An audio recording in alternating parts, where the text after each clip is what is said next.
नमस्कार, आप देख रहे हैं न्यूज टाइम। मैं हूं आपके साथ अवंतिका।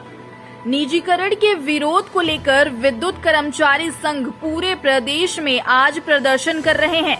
लखनऊ के शक्ति भवन में भी विद्युत कर्मचारी संघ निजीकरण के खिलाफ प्रदर्शन कर रहा है। इससे पहले भी निजीकरण के विरोध को लेकर विद्युत कर्मचारी संघ ने प्रदर्शन किया था, जिसके बाद ऊर्जा मंत्री श्रीकांत शर्मा ने निजीकरण को टाल दिया था। अब दोबारा से निजीकरण करने के लिए केंद्र सरकार संसद में बिल पारित करने जा रही है, जिसको लेकर विद्युत कर्मचारी संघ विरोध प्रदर्शन कर रहे हैं। आइए इन्हीं से जानते हैं निजीकरण के विरोध में ये क्यों प्रदर्शन कर रहे हैं और इनकी क्या मांगे हैं। संघर्ष समिति जिंदाबाद जिंदाबाद जिंदाबाद, संघर्ष समिति जिंदाबाद जिंदाबाद, निजीकरण बंद करो बंद करो। मोटा मोटी बात आपको ये समझने की आवश्यकता है कि कोई भी प्राइवेट प्लेयर, कोई भी निजी घराना सिर्फ और सिर्फ एक उद्देश्य से आता है, लाभ कमाने के उद्देश्य से। तो वो जब बिजली विभाग में आ रहा है तो निश्चित तौर पे जनता की सेवा के लिए, जनता के हित के लिए तो नहीं आएगा। वो लगाएगा 1 रुपया तो कमाने का प्रयास करेगा 5 रुपया। ऐसे उदाहरण ऑलरेडी हमारे पास प्रदेश में हैं। आप चाहे उसे वो ले लीजिए, आगरा का टोरेंट का ले लीजिए उदाहरण, चाहे ग्रेटर नोएडा का NPCIL ले लीजिए। वर्तमान में जो इनके द्वारा नया शगुफा छोड़ा गया है वो बिल्कुल ऐसा है कि सारा सामान हमारा, सारी व्यवस्थाएं हमारी, और वो व्यवस्था इंफ्रा किससे डेवलप हुआ? वो व्यवस्था और इंफ्रा डेवलप हुआ हमारे आम जन के लोगों के टैक्स के पैसों से। उस इंफ्रा का उपयोग करके बिजली बेचने भर का काम, मतलब सिर्फ उपभोक्ता के यहाँ सिर्फ एक मीटर टांगने भर का काम प्राइवेट एजेंसी द्वारा किया जाएगा। संयुक्त संघर्ष समिति के आह्वान पर आज पूरे प्रदेश में निजीकरण के विरोध में सरकार विद्युत अमेंडमेंट बिल 2021 लाने जा रही है।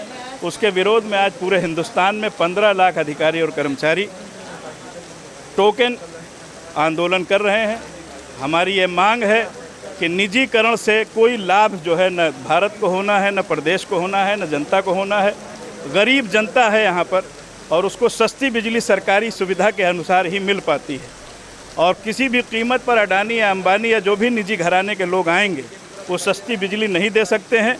सस्ती बिजली की वजह से ही आज ये आत्मसंपन्न हुआ है और किसान यहाँ का अन्नदाता है, और ये कृषि प्रधान देश है।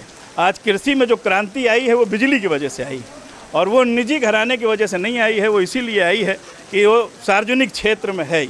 जिस रेट में सार्वजनिक क्षेत्र में सरकार बिजली गरीबों को मुहैया कराती है, किसानों को मुहैया कराती है, अगर इसका निजीकरण हो जाता है तो किसी कीमत पर वो गरीब किसान बिजली नहीं पाएगा, और किसान किसी जिंदा नहीं रह सकता है, उसकी कृषि प्रभावित होगी। इसके जो शक्ति भवन हेडक्वार्टर है बिजली का, आप देख पा रहे हैं कि बिजली के सभी संवर्ग 4th क्लास से लेकर 4th क्लास से लेकर प्रथम क्लास तक इंजीनियर, कर्मचारी, जूनियर इंजीनियर एक ध्यानाकर्षण पे हैं।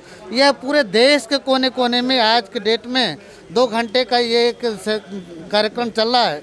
इसका मूल कारण विगत दिनों में आपने देखा होगा कि जब पिछले वर्ष कोरोना काल में उत्तर प्रदेश सरकार ने एक निजीकरण का एक शगुफा छोड़ा पूर्वांचल को लेके, हमने उत्तर प्रदेश में पूरा उसका विरोध किया। और उसके साथ ही पिछले वर्ष भी 2020 जो है एक विद्युत सुधार अधिनियम ले आने का प्रयास किया गया, संशोधन, उसका पूरे देश में विरोध हुआ। उस विरोध के तत्वाधान में चूंकि हमारा कोई विरोध करने का तर्क नहीं था, यह जो विद्युत के अधिनियम में संशोधन हो जा रहा है, ये बिजली के क्षेत्र के कर्मचारियों को ही नहीं बल्कि इसमें जो क्रॉस सब्सिडी, जो छूट के माध्यम से सस्ती बिजली दी जाती है किसानों को, गरीबों को, मध्यम परिवारों को, वो पूरी तरह व्यवस्था समाप्त होने जा रही है। उसके साथ ही हमारा सिस्टम आत्मा हमारा है, और उसके सिस्टम पैरेलल में डिस्ट्रीब्यूशन की प्राइवेट कंपनियों को कहीं न कहीं उतार करके व्यवस्था को कोलैप्स करने का काम किया जाए। जहाँ तक सरकार की बात है, सरकार ने पिछले समय भी ये बात कही थी कि प्राइवेटाइजेशन से कोई दिक्कत नहीं आएगी, लेकिन हमारा ये कहना है कि ये बात स्टेटमेंट तक नहीं है। आज इसके प्रमाण हमारे पास हैं। जिन जगहों पे निजीकरण हुआ है उनकी समीक्षा कर ली जाए, ये हमारी मांग ये national coordination committee of electricity employees and engineers की और संयुक्त संघर्ष समिति की रही है। चाहे आगरा का मामला हो जहाँ टोरेंट काम कर रही निजी क्षेत्र में, चाहे आप NPCIL नोएडा को देख लीजिए, ये प्रदेश की 2 जगह की बात बता रहे हैं। उसके अलावा दिल्ली मॉडल आप देखिए जहाँ ये कार्य कर रहे हैं, और कई 6-7 जगहों पे और जहाँ प्राइवेट फ्रेंचाइजी डिस्ट्रीब्यूशन में कार्य कर रही हैं, उन समस्त जगहों का विश्लेषण कर दिया जाए। न सिर्फ वहाँ महंगी बिजली हुई है, बल्कि उपभोक्ताओं का शोषण और सरकार पर अधिभार दोनों चीज़ें बढ़ा है।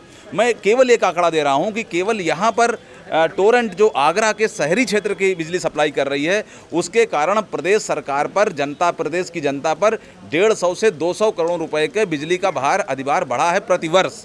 तो ऐसी स्थितियों में वहाँ बिजली हमें सब्सिडी ज़्यादा देनी पड़ रही है, उनका थ्रू रेट हमारे अन्य शहरों की तुलना में, जैसे केस्को की तुलना में कम है, और जबकि सारी फ्रीडम वहाँ दी गई है। इसलिए सरकार का ये कहना कि नहीं, निजी क्षेत्र के आने पर उपभोक्ताओं को कोई दिक्कत नहीं होगी, ये दिवा स्वप्न है। ऐसी तमाम खबरों के लिए जुड़े रहिए न्यूज टाइम के साथ। नमस्कार।